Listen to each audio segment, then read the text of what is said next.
All right, folks, I think we're gonna get this meeting started. So we just want to make sure that everything is all set online. Sounds like we've got thumbs up everywhere. FMZ, we're good. All right. Thank you everyone for joining this meeting. We're going to start with Daryl.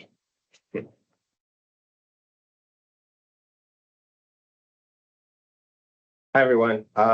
Thanks for coming to the public meeting. This is one of two public meetings that we will be holding regarding the January service modifications. Just some housekeeping items. Bathrooms are in the back towards your right, at the end of the hall. At any time, don't feel like you need to sit here. If you gotta go to the bathroom, please go. This meeting is being recorded. It is being streamed. So by being here, you are saying that you are okay with the possibility of being on camera. Most of you are not. But if you get up, walk past the camera, that is a possibility. Also, I'm going to read a statement from our executive director. It's addressing some of the things that have been happening with Lanta and some of the plans that some of the things we have planned are moving forward. So to provide some background to the changes being presented tonight, after new transit funding legislation did not pass this year, Lanta submitted a request to PennDOT for stabilization funding that would provide gap funding over a 2-year period. This is similar to the solutions that have been approved for SEPTA and Pittsburgh Regional Transit. We have been in discussions with PennDOT about funding, but have not received an official response yet. However, based on those discussions, we have delayed any decisions on moving forward with large-scale service reductions, which had been under consideration for January and would have been necessary if we were not going to receive any type of funding. This would have been included in the reduction for 25% service cut in January and another significant cut later in 2026.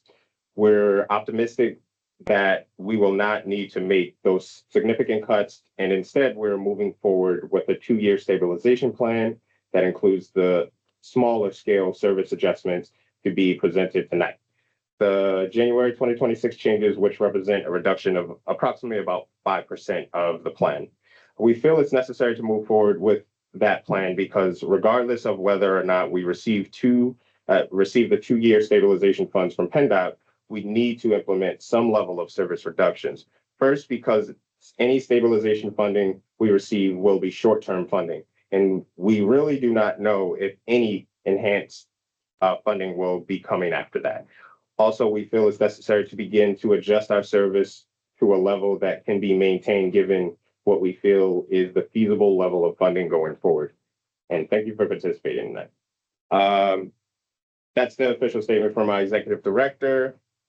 There will be a Q&A towards the end of the meeting where we'll give everyone a chance to speak. You'll have 3 minutes. You can put comments, you can ask questions, things like that. But it is 3 minutes to be mindful of everyone else that is here that may want to participate. Also, we are allowing people online to ask questions as well. There is no order of prioritization on who gets to speak and when. It's just when we see you, you get called and you speak.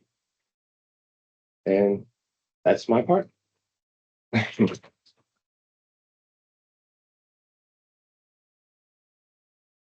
All right, thank you, Daryl. That was Daryl Leitner.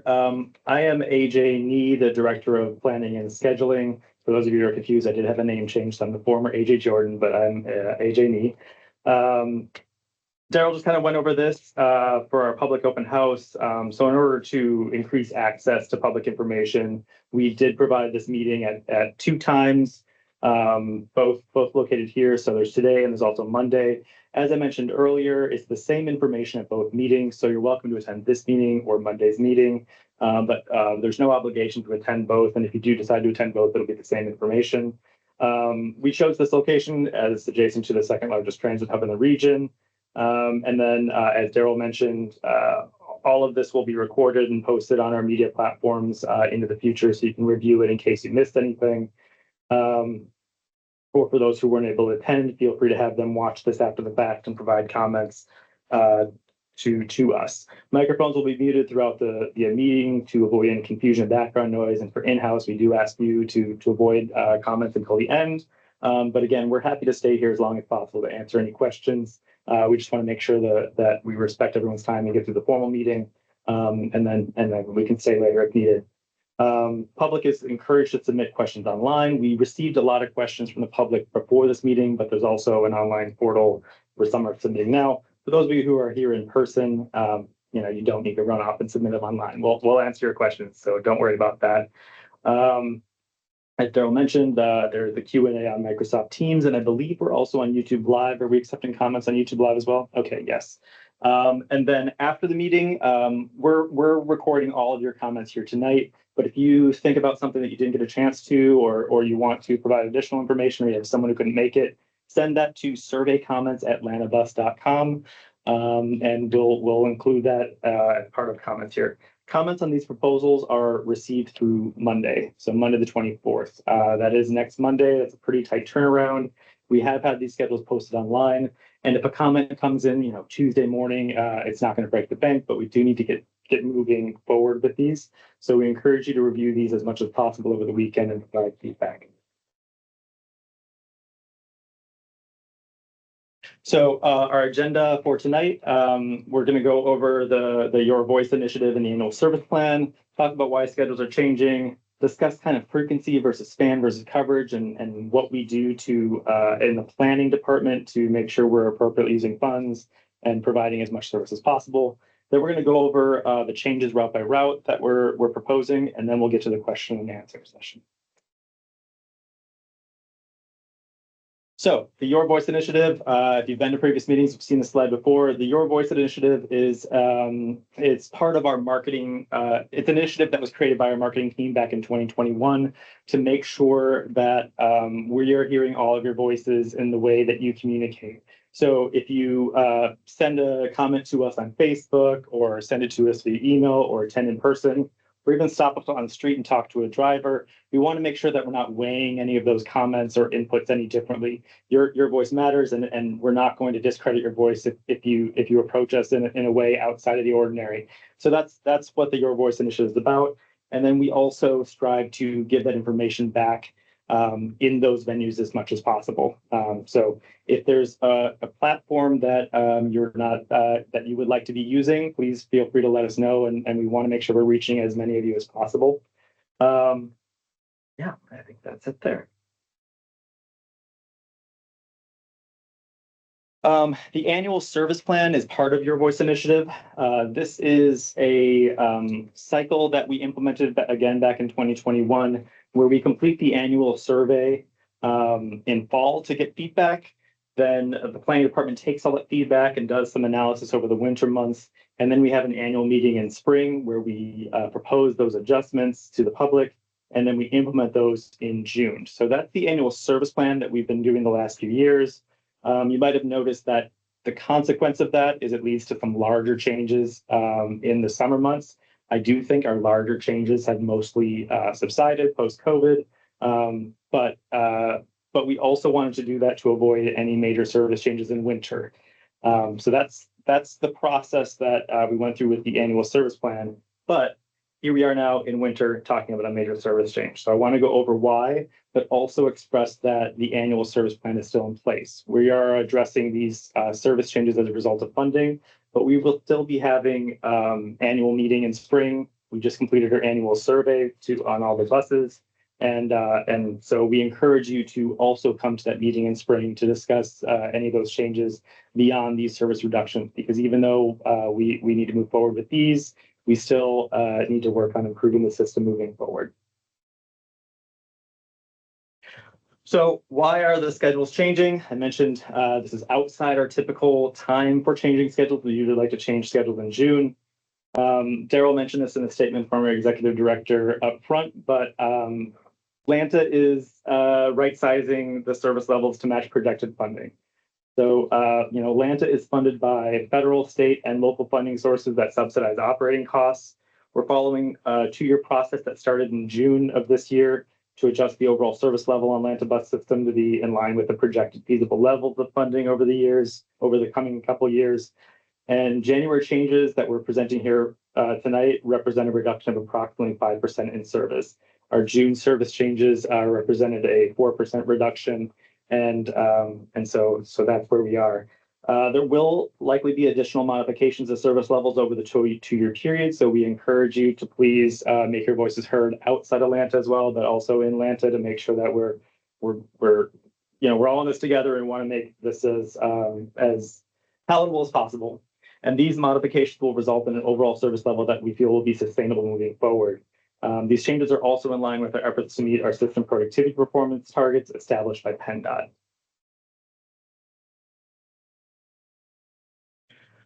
So I just mentioned we are a publicly funded agency.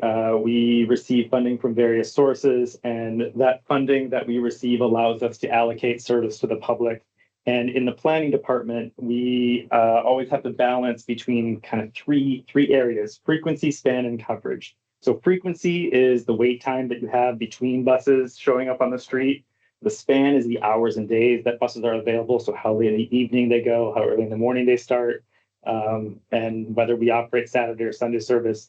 And coverage is the distance to your stop. So whether we can provide service, out to more rural parts, or whether we can deviate a bus into a parking lot to serve the center of a shopping center or a grocery store, all of that plays into each other. And all three of those things kind of take from the other one. So if we deviate a bus into a parking lot or we extend a bus route, that is less time that we have to operate frequent buses, or it reduces our ability to operate a bus later in the evening. So we're always trying to balance that within available funding levels based on feedback, based on what you have to say, and then also based on ridership on the street. So you're voting with a voice, but also with your rides. And so we want to make sure we're providing access to as much of the Lehigh Valley as possible. For this service change, this change focused on maintaining coverage and span across the Lehigh Valley. So because it's winter, because we did the reduction outside of our typical annual service cycle, we didn't want to remove service from neighborhoods. So there's nowhere that will receive a cancellation of your bus route. But that means we did have to reduce frequency quite a bit on a lot of routes.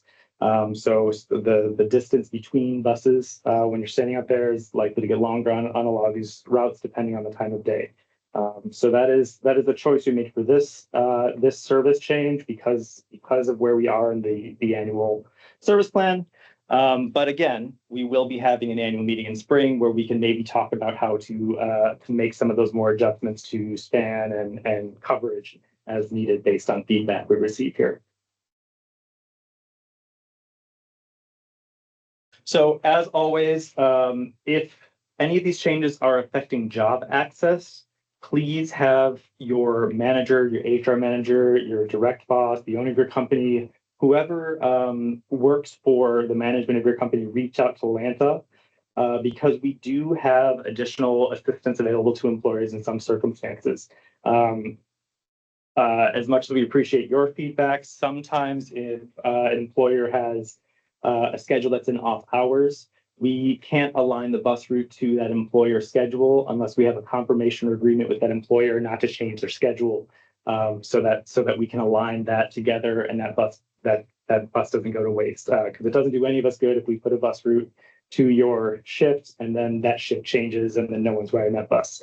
So again, if any of these changes affect job access, there's information here. This is also just our general Lanta information. Have your HR management contact Lanta Rider Resources and have them reach out. Planning, I will reach out and discuss that with your employers. All right, moving into service changes. So for any of you who are concerned about your routes, we have a list of routes with no changes proposed for January. It is an extensive list. So if you're on Route 101, 102, 108, 210, 211, 214, 216, 217, 218, 319, 324, 325, 327, 501, 502, 506, 606, 701, 702, 703, or the blue line or green line EVS routes. There's no changes to those routes, no changes to schedules, no changes to time of day, so you don't have to worry about any changes there. Routes with changes, we'll go through each of them individually, but it does include this list here: 103, 104, 105, 106, 107, 209, 220, 312, 322, 323, 601, 605, and 613. So I just rushed through that. We'll go through that, each of those individually now. So for all of these, we are going to put up the proposed schedule. It is our current schedule, and then any lines in red are trips that we're proposing to cancel. Again, we tried to focus on the trips that had the least ridership to affect the fewest number of people. If you ride one of these trips, it is important to note that we do see that ridership, and just because we're saying it's lower ridership doesn't mean it's no ridership. Again, we try to affect as few people as possible, but your route might be affected. If you have an affected route as we go through here, it's also important to note that we aren't in a position to add a trip back in, but we are in a position that we could adjust it by a few minutes or maybe choose a different one if we get enough feedback that one route is prioritized or one trip is prioritized over another. So those are the kind of comments that would be really helpful in this moment. If you have comments outside of that on route changes, please also provide those, but it's just important to note that they might not be included in this January service change, but could be included in our regular annual service planning process moving forward. So we appreciate all comments beyond that. So getting into the individual routes, Route 103, we are proposing to discontinue every other trip after 6 p.m. on weekdays and Saturdays. So service will be every 2 hours after 6 p.m. But the last trips remain in order to make sure people have access back in the Northampton area. There are no changes proposed on Sundays. So the current 103 Sunday schedule will remain the same. And again, we can go back to any of these slides during the question and answer session. Route 104, we are only proposing to discontinue the second to last trip to Emmaus. That was a lower ridership trip to Emmaus. On weekdays and Saturdays, the Sunday 104 schedule will remain unchanged. Route 105, we are proposing to eliminate the second to last trip to the airport and the second to last trip to Hellertown. These are lower ridership trips, but also maintains that last trip to the airport or Hellertown at the end of the night. These discontinuations on weekdays and Saturdays. And then again, on Sunday, there is no changes to that schedule on Sundays on the 104. 106, this looks like a lot of red. This is the removal of all of the shorter trips. So anyone in the Easton area, there's kind of two patterns. There's a 106 that goes all the way to Northampton Crossing and Van Buren Loop. And then there's a shorter 106 on weekdays that just goes between College Hill, Forks, and the Easton Hospital in the city of Easton. We are eliminating or discontinuing all of the shorter trips for a couple reasons. They were added this year. They did not produce the ridership that we'd hoped. And then also we got some comments in the Easton area that they were confusing with the different destinations. But it's just important to note that all of the trips to Northampton Crossing Walmart, Northampton Crossing area, and the employer area in Van Buren Loop remain the same. So these trips are being removed on weekdays. And then on Saturdays, it's just that last trip to Easton Hospital, that short trip. Again, it was confusing and had very little ridership on Saturdays. On Sunday, the 106 schedule does not change, so all of that service will remain in Easton. Route 107, the last short trip to 17th and Gordon will be discontinued. So that's the midnight trip leaving here, Bethlehem, and headed to Allentown on weekdays and Saturdays. 209, this is a newer slide. So again, the red trips are proposed to be discontinued. The yellow means that they're new times. So if you haven't seen that yellow before, it means all of the times outside of that red are exactly the same as today. But we received quite a few comments from riders on Route 209 and from operators, drivers on 209, that there's a major runtime issue with 209. We didn't want to do those types of changes for this January service change, but it was such a dramatic on-time performance issue that we did include it in this change, because that was feedback we received in the last couple of weeks, quite a bit from a lot of riders. So Route 209 service after 9:30 p.m. is discontinued. So that's the shorter trips out to Crest Plaza and from Crest Plaza to Southside Allentown. They were discontinued because they were lower ridership. And again, they weren't no ridership, but they were lower ridership. The last trip to El Tri-C was discontinued. We weren't seeing people go beyond Crest Plaza to there, many people, but the last trip from El Tri-C remains. And then during all remaining trips during the midday on weekdays and Saturdays were retimed to improve on-time performance. So we added some run time so that those late buses should no longer be late. But then service was also rescheduled to be every 90 minutes all day. So 90 minutes to El Tri-C and from El Tri-C all day, but we maintained that service span. So if you're on 209, definitely take a look at the schedule, because all those times in yellow are different than what they are today to address that on-time performance. Again, that's weekdays and Saturdays. The Sunday Route 209 schedule does not change. Route 220, we are only proposing to remove or discontinue the last trip to Easton on weekdays. It leaves here at Bethlehem at 9:42 and gets to Easton at 10:30. That is proposed to be discontinued to lower ridership. Route 312 on weekdays, we are in the late morning and early evening trips. We're discontinuing those midday trips due to lower ridership. The first and last trips remain; those were higher ridership to and from both Bethlehem Square and from Northampton Community College. And then the midday service remains the same as well. So that is weekdays only. There is no Saturday or Sunday service on Route 312. 322 is an interesting one. It is more employer-focused routes. So again, I want to reiterate, if anybody is being inconvenienced by Route 322, please have your HR manager or your anybody with your employer reach out to LANTA to see if there's anything we can do to add trips back in. But currently, these trips were discontinued due to lower ridership. It is a smattering of trips all over the day. Route 322 was kind of spotty. So this was entirely based on ridership. So it's a lot of red, but those trips were lower ridership. Again, that doesn't mean no ridership. So if you are on one of those limited trips, please reach out and reach out to your employer. Additionally, Route 322 serves some of the similar areas as Route 613 and some of the similar areas as the Blue Line. But again, reach out for that one.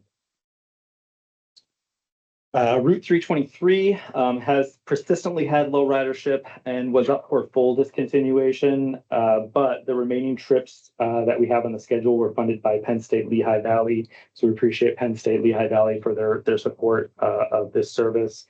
The remaining trips to Center Valley are around the 7 a.m., 11 a.m., 5 p.m., and 9 p.m. hours to get people to and from classes, but that also gets people to and from promenade shops in Center Valley from Southside Bethlehem. So that's weekdays only. There is no current or future Saturday or Sunday service on 323. All right, Route 601 is interesting. This maybe should be all in yellow. 601 currently operates on weekdays. We are discontinuing the weekday service and moving it to Saturday service. Route 601 was funded by the Bethlehem Parking Authority and the City of Bethlehem to help support access to downtown while they rebuilt the Walnut Street Garage. So we've appreciated that support the last couple of years, but the Walnut Street Garage is opening tomorrow. So that service, that support has gone away, but fortunately enough riders have ridden this bus in the last 2 years that there is enough productivity to have it remain. We've shifted to the Saturdays. It'll be operating 11 a.m. to 5 p.m. every 15 minutes. And then also, this is a helpful route to be aware of for anyone transferring between Bethlehem Transportation Center and the downtown Bethlehem stops. Route 601 is one of those frequent routes every 15 minutes that goes between the stops to help you get between them. So fare-free service on that will discontinue on June 26th, but it will shift to Saturday every 15 minutes. Route 605, the Bethlehem Circulator. We are proposing to eliminate the second to last trip, the 9 p.m. loop that circulates Bethlehem. We are discontinuing that on weekdays and Saturdays. There will be no changes to the schedule outside of that or on Sundays. And then Route 613 has quite a few changes on weekdays. Quite a few trips. We had lower ridership trips that were discontinued.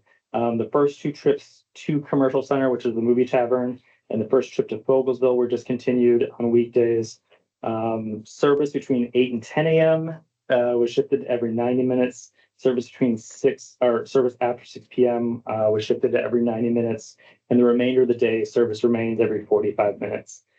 Service to and from Low Hill Township, which is the Allentown Comprehensive Treatment Center area, was realigned to meet up with ACTC's new operating schedule. So we've been in contact again with them as an employer. So there will be 3 trips in the mornings on weekdays, and then new service on weekends that we'll get to in a second. So on Saturdays, I mentioned that Low Hill Township, Allentown Treatment Center. There are trips that were added to the treatment center at 6:10 and 8:50 a.m. And then one return trip at 9:32 a.m. This is the same service to the treatment center on Saturdays and Sundays, and actually the whole 613 schedule will be the same during the daylight hours to the treatment center. The remaining 613 service will now operate every 2 hours on Saturdays and Sundays to maintain general span, maintain job access there. 8 a.m. to 11 p.m. on Saturdays, and then the same trips will operate 8 a.m. to 5 p.m. on Sundays. But with the 5:10 a.m. trip added to Commercial Center remaining, that's supported by a local employer. So again, we do like to add in those extra trips if employers reach out. We do have the ability to add in trips if you are struggling with job access here. Additionally, the first trip to the treatment center was adjusted to meet ridership times in the Industrial Boulevard area, as well as to align with the treatment center schedule. Outside of that, all routes remain the same. So that is it for proposed discontinuations and service adjustments for January. Again, there will be future meetings to discuss reorganization of everything, but I think we can move on to the question and answer portion of this meeting. So again, I'm happy to go back to any of these slides if you need to see them again, or if you have questions on them specifically. But I think we're going to start with questions we received prior to this meeting, right? So, and then feel free to raise your hand. We'll call on you as we move forward. So. Right, so question we received prior, are local councils involved with approving or inputting on local transportation stops and schedules? Okay, the question was, are local councils involved in approving or communication on stops and schedules? And I'm going to expand that to be, municipalities, any neighborhood groups. We communicate quite regularly with the overwhelming majority of municipalities in our region. There are some municipalities that are more supportive of transit service than others. LAMTA takes it very seriously that we can't force transit service in a municipality where there are regulations against it. But we do work to advocate for transit riders all the time. And every stop improvement or stop locations are generally based on local feedback. So we do reach out regularly. We're not involved in approving, but we do communicate to make sure that that we're providing as much access as we can. Thank you. Our next question is, why have the routes been shortened? Why have the routes been shortened? Sorry, for those who didn't hear it, the question was, why have the routes been shortened? Again, it gets back to this funding scenario that we are in. We receive our funding from outside sources, and unfortunately, we had to make the tough decision to reduce some service in order to maintain access for everyone else. We had several questions asking about the 103 and the 608 time specifically being cut. They said that's during rush hour and people transfer to the Whitehall Walmart to get home to Patty and Northampton. Yes, and I believe I saw another comment. So we've had a couple comments on whether to cancel that 6 p.m. trip or that 7 p.m. trip. They are both rush hour trips. So this is an example of a discontinuation where there are a lot of riders on that 6:08 p.m. trip to Northampton Borough. We chose to discontinue the 6 p.m. trip over the 7 p.m. trip in order to maintain access for the riders at the latter half of rush hour. So some of these changes will create slightly longer travel times for riders. We want to make sure that you're still able to get home afterwards. So that kind of led to that decision. But again, we are seeing all those comments from Northampton, Catasauqua, Whitehall area, and that's where this decision came from. Thank you. The other one kind of comes off of that. When is Lance's cutoff between afternoon rush hour and evening service? Oh, so the question was, when is the cutoff between afternoon rush hour and evening service? We don't have a formal a line that we set for when that cutoff is. All of our discontinuations and when we decide to decrease the frequency in the evening hours are based on the individual routes and the areas. That is also part of why we saw quite a bit of reorganization over the last couple of years, so that we have a solid service on the EVS lines in our core service area that operates all day. And then the more local services, such as the 103, can be adjusted to meet local needs. That has led to some areas with increased service and some areas with decreased service based on what we're seeing for ridership patterns there. So it's different for every route. Were there any other online questions? That is all we have from the ones that were submitted prior. Okay. So while we receive, again, if you're on YouTube or on Teams, please feel free to go into the Q&A, ask your questions there, and then we'll move to some questions in-house here. So anybody have some questions here? All right, saw you first. Yeah. One, I recognize you from the last meeting we had in Bethel. And I'm here to represent Clubhouse Lehigh County. We do got a lot of people that are on such a strict budget that even with the service you provide for the cheap discount things, they don't have access to get the knowledge of what you guys are doing. And they would like to know if there's any way you can do it in like the old school paper network, like sending a email out or like an old snail mail approach, or like a little news line that you guys can produce to be sent to people like them.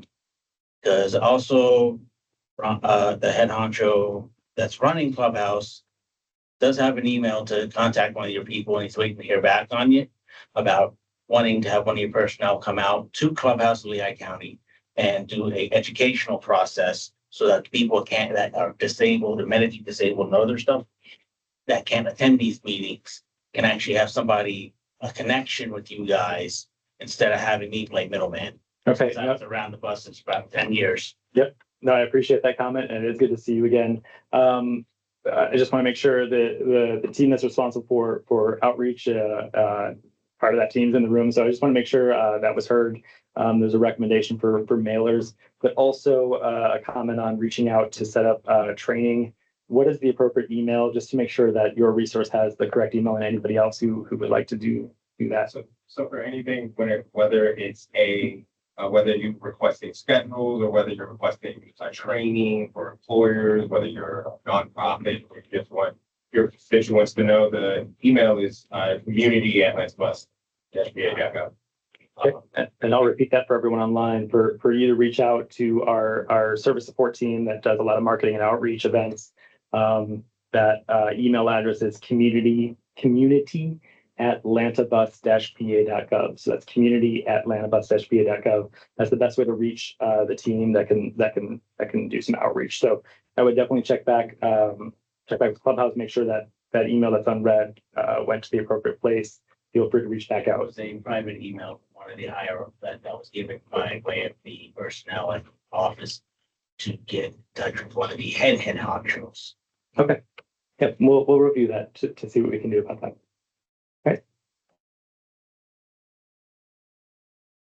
So I'm from the Allentown area, and I go up to I'm a student from Allen, but I go up to LCTI in the morning I have a comment or question about the 209, because I take the 209 late in the morning around 7:15 until I get to El Tracy at 7:50-ish. So I got a question about when I dismiss from LCTI, or because I don't go to El Tracy. So when I usually leave from LCTI, the Atlanta bus will be 209 will leave at 11:06. So I have a question on why the time on that has switched from 11:06 to 11:31 instead of being at 25 minutes later instead, or whatever you guys have in regards to. I can understand students might have classes later on and that they might not get off till later, that stuff, but that's much really all I have in regards to that, because it's pretty shocking that 209 times were adjusted with I usually catch 11:06 one. Okay, no, understood. So that was, for those who couldn't hear, that was a comment and question on access to LCTI up in the El Tracy Schenectady area. The first comment was leaving at 7:15 in the morning to get to LCTI. We don't currently have a trip at that time, so one wasn't added. I mean, it was from Fort Washington where I catch it from, and then I'll go all the way up to El Tracy main entrance. And the El Tracy main entrance, when I dismiss, the bus will leave around 11:06. Yep. And then it will be back at DTC, I don't know, roughly around 11:45-ish or somewhere around there. I don't get off until 11:40 from the same stop that I got on before. Yep. So I'm just, Understood. just concerned on that. So for the early morning trip, I just want to note that there's also Route 325 that goes there. I know that doesn't go to the Washington area in Allentown, but that also has an arrival at El Tracy at 6:43 a.m., which can also get you there early in the morning. I understand that's not the most convenient route. I just want to mention Route 325 still goes there, and that schedule is not changing. The midday service, so your class ends at 11 o'clock. This has been adjusted to leave El Tracy at 11:30. That gets back to that on-time performance issue we had. So a lot of these buses were already running severely late, 20, 30 minutes late already. A lot of these adjustments were actually shifting the schedule to the current schedule so that we can remain on time. But that was the reason for that change. And we really can't shift that too much earlier without it impacting on-time performance on the rest of the route. We'll review our ridership in that area to check to balance the LCTI with the El Tri-C classes as well, because there's a couple schools and a couple times there. But again, that's why I mentioned earlier, some of these changes will result in slightly longer commute time, so we just want to make sure we maintain access. So, Okay. thank you. Thank you. I can also look to see if there's any way we can adjust for that early morning trip to El Tri-C that might be something that could fit in. So we've made a note of that. Thank you. Yes. Why did Atlanta post changes? So the question was, why didn't Atlanta post the changes before the meeting? We did it. I believe the changes were posted about 2 weeks ago on our meeting page. I apologize if that wasn't made more clearly, but we did post them earlier, and we did try to share them as much as possible. So they're in the same place as they were before. So if you haven't seen those service changes yet, reach out to us after the meeting. We'll make sure you can see where these slides are. But yeah, no, we appreciate that comment. Any other questions or comments? Yes. Hi, I'm Scott McCat. We're an advocacy group for transit. Here to say we support Lantha. This is a general comment. We support all the service improvements that you made over the last few years, such as EBS blue and green routes. We don't want to see Lantha reducing service, but we understand you're doing the best you can with available funding. And though you talked about cutting trips or ridership is low, we understand that ridership overall in the last 5 years is actually up, as far as we know. I hope this makes a case to anyone listening for increased funding in the future, because many people, Lantha is critical to get to work, to get to school, and everywhere they need to go. As a region, our highways and local roads are clogged with traffic. People in cars are sitting in traffic longer and longer every year. And as widening roads is costly and complicated, Lambda is a valuable solution for our region's transportation struggles caused by too many cars and trucks on the road. So just want to say we support the struggle to look at the routes objectively and cut where, the lowest ridership, but we understand ridership is up. So Yeah, thank you, Scott. We appreciate those comments. Unfortunately for those online, I can't repeat everything Scott said, but just to address a couple, hopefully you heard it online. But to address a couple of things, I just wanted to also say thank you to the Coalition for Appropriate Transportation for continuing to advocacy. We appreciate having you as a partner in the region. This is outside the purview for this meeting, but we understand you're moving to a new location just on the block here. So if anybody's interested in engaging with Cat more, it's Walnut Week, I believe. The ribbon cutting is in a couple weeks, so reach out to Cat. Also, this is a good time to address the downtown Bethlehem stop moves. That's unrelated to these service changes, but the EBS stops right out here are moving from Broad Street over to Walnut Street. That's part of a multi-year effort to make sure that we have more access to plan for that future ridership. For those who are concerned about walking between those, because it is about a 5-minute walk, it is further. We did plan it for multiple routes to connect. So Route 105, 108, 601, and 605 stop both here at BTC and around the block at the new downtown Bethlehem EBS stops. But there's also alternate connection points. But if you choose to walk it, it's a short 5-minute walk, and Cat's new location will be right between, so you can stop in and see Cat on the way and work together. So thank you again for your continued advocacy. To your point on ridership being up, it has been up. So it's unfortunate that we have to make these cuts at a time when more people are riding the bus. I think that's important to note that these reductions will likely lead to more crowded buses, which is something that we will continue to monitor very actively and work to mitigate wherever possible. But it is an unfortunate reality that we're having to make these reductions at a time when ridership is increasing. So again, we appreciate those comments. 400 routes per gallon. The question was, when will 400 routes be added to bus signs? Hopefully soon. So the 400 routes are the capacity enhancers, generally in the Allentown area. They operate only on Allentown School District days. We have had a lot of internal conversations about putting the actual decals on the sign. Operators, we have some bus operators in the room as well, request that as well. We have adjusted those routes post-COVID to meet Allentown School District needs. I'm sure most bus riders are aware in the Allentown area, there have been a lot of changes with student ridership in Allentown in the last few years. But now that those routes are kind of settled, we are looking to post those decals on signs. We almost did it this past June. And even with these service reductions, we're seeing if we can get the smallest amount of funding to pay for those stickers to put them up, because we're ready to do that, and we appreciate that. So hopefully soon. I'd also this is a perfect opportunity. I recall you from the June meeting. You provided some really helpful commentary on routes 105 and 103. That is a perfect example of a request from the public that planning has received, and we are looking at ways where we can potentially do that in the future. We weren't able to do it in June. Of course, we weren't able to do it here, but it is very much in our planning minds to see if we can implement it in a near service change. So I just want to take that opportunity that comments that we received aren't always able to happen at the immediate service change, but we do have them actively in our planning process back in the office. So thank you. Any other comments online? Nope.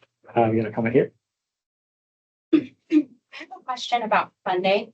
I'm just curious if you know of anyone specific who's like a local politician or some kind of council member who we might speak to directly about funding for Lanta. I understand it comes from different sources, but more influence locally. Yeah. So the question was if there's a local politician that we can recommend that you speak to about additional funding. We can't make recommendations on speaking to individual politicians. All I can say is that the funding comes from various sources, and so speaking to any of your elected officials at any level of government where you live is valuable. so we appreciate any advocacy you can have. Unfortunately, I can't give you a specific name. Can I ask a follow-up to that? Sorry if this is, I don't know exactly how it works, but how much of that funding comes from the actual fares that are paid? Would that make a difference if, say, there was more awareness and more people riding the bus? So the question was how much of the funding comes from the fares. That's something called fare recovery. I don't have the fare recovery ratio on me, and that's also a decision that's not made in planning. It's something that is looked at, but not part of this assessment right now. But yeah, you nodded. Is there something you wanted to add to that, Daryl? No, That's correct. Okay. Fair recovery varies drastically, and it depends on the form, which portion of the system that you're analyzing, whether it's bus, van, flex. And even with that, then that varies post-COVID because there's been something consistent post-COVID because we're still in the recovery phase. So it's hard to get like a concrete number. But yeah, so I'll think it's a little clarification. Thank you. Okay. Any other questions or comments? Yeah. No, one day I was on the blue route going up and your driver had an incident on 25th and Butler. I was the one gentleman that called and notified the personnel that your driver did everything properly. So I want to give you guys credit. You are training your personnel properly. Even though she did kind of one little oops, I did want to blow her spot up, but she forgot to get the names of the fellow passengers after the nice little old lady clipped the vehicle while she was doing the proper alley dock. The medical center on 25th and Butler, in which the little old lady clipped her vehicle. And based on the questionable noise level, your driver didn't hear it, but with driver's position, I was able to inform the driver of it, which is why the little old lady was cutting the driver off, say, hey, I oopsed, I'd like to get some info. But your driver did everything proper, and I want to say you guys keep up the good job. Oh, I appreciate that. And so for those who couldn't hear, that was a comment on a specific incident that occurred out in the Wilson Easton area. And thank you for the commendation on our driver handling everything properly. This is probably a good time to mention operators as part of this. We work really hard to make sure that we provide as much access as possible, to also make sure that our operators are able to operate the route safely and efficiently. So I just ask that as we move forward with these changes, the operators have a hard job. Thank them for their service, but please direct any sort of comments or concerns to our rider resources department, just like you did. I also want to encourage everyone riding a bus, not to be reluctant to call in when an incident happens. Helpful for us to be able to open a case, review the video, and often that provides us with opportunities to improve training on incidents, because we encounter quite a few various incidents throughout the day. So again, that's the phone number that's listed on every single sign and every single bus schedule on the front. But thank you for that comment. One more bit of advice, do some converse with your associates and tell them that if there's any assistance they may need, I'm more than willing to help them out. I know there's a lot of the good Samaritans that do take the vehicles that are kind enough to let the driver know, hey, you need us to help out or anything, let us know. And Is there a contact you would like me to share for that? With the public? If you're able to. What would that be? Oh, sorry. So I know so many of the crew that came from Laidlaw, Leibensburger over to the Atlanta office. And I know some of them from like other job sites. No. I'm curious. You mentioned that the public here can reach out to your organization for assistance. I'm not a member of the organization. Gotcha. It's for those, but more for like people that are on disability and stuff like that. Club us Lehigh County. I'm not an official. Gotcha. I'm the unofficial mascot, as they like to call me. So the comment is Clubhouse of Lehigh Valley is a helpful resource for those who need additional assistance. So thank you. Yes. Back to the Allentown school districts. I know this is outside of just adding the bus decals and making sure that students know when to get to school and all that stuff. But I have a question on that, because I'm noticing for the past 2 years, students been getting on the bus without showing their IDs. So what's going to be for Lance in the future with having to crack down on IDs? If students are not going to negotiate to them that they're still currently in school, or if the bus driver is like needs to like understand on what like if students are still currently in school, or if they're not, then they're basically they're evading on the bus stop. So how would this solve the problem, crack it down on school IDs? Yeah, understood. So the question was about Allentown School District students riding without necessarily showing IDs. That we're getting outside of the service planning discussion, so I can't wade too far into that. But it's helpful to address that students don't ride free. They are being subsidized by the Allentown School District, and certain students a ride by showing their ID. The Allentown School District set up that program, and they've established rules for how we can monitor that. And a lot of times when you are seeing students ride the bus, it is at specific times in your schools where it's understood that those students are riding. But the validation of those IDs is requested often by operators outside of those specific areas. So I would just say that Lanta and Allentown School are consistently working to make sure that there's no fraudulent activity working there. It's just during school release times there's thousands of students, so the rules were adjusted to help with that. So I appreciate the concern, but it is definitely not unnoticed or unmonitored. Yeah. Any other questions? Nothing else online, Emily? Okay. Any other questions or comments in the room? Again, we can stay after, but for those who are online, we'll have to draw the meeting to close at some time. So Daryl, is there anything else you'd like to add? We're right up against the 7 o'clock hour here. Just any type of comments that you may have after this meeting, we still are accepting comments regarding the proposed January service changes up until Monday, so the end of the public meeting that's happening on Monday. Or if you didn't, if you want answers to certain questions, maybe you think about it later. You can email us, surveycomments@lanceplus.com. And we review all those comments and answer as many questions as we can. So that's about it, but it's important that those knowing that information and ensuring that you can get the feedback to the places and the people that need it. So yeah, survey comments at lanceplus.com. You could also go on the website. There's a box right on the public meeting page that allow you to put a comment, question, or anything. If you do want to be contacted, if you use that method, you have to give an email for us to be able to contact you back. So that's right. And just in case anyone online couldn't hear that, we got the slide up here. Send comments to survey@lantabus.com by the end of day Monday, November 24th. That's after our Monday meeting. For anyone who wasn't able to attend this meeting, friends or family who would like to see this information in person, have that come out to the Monday meeting as well. Again, it's the same information. And please reach out however possible.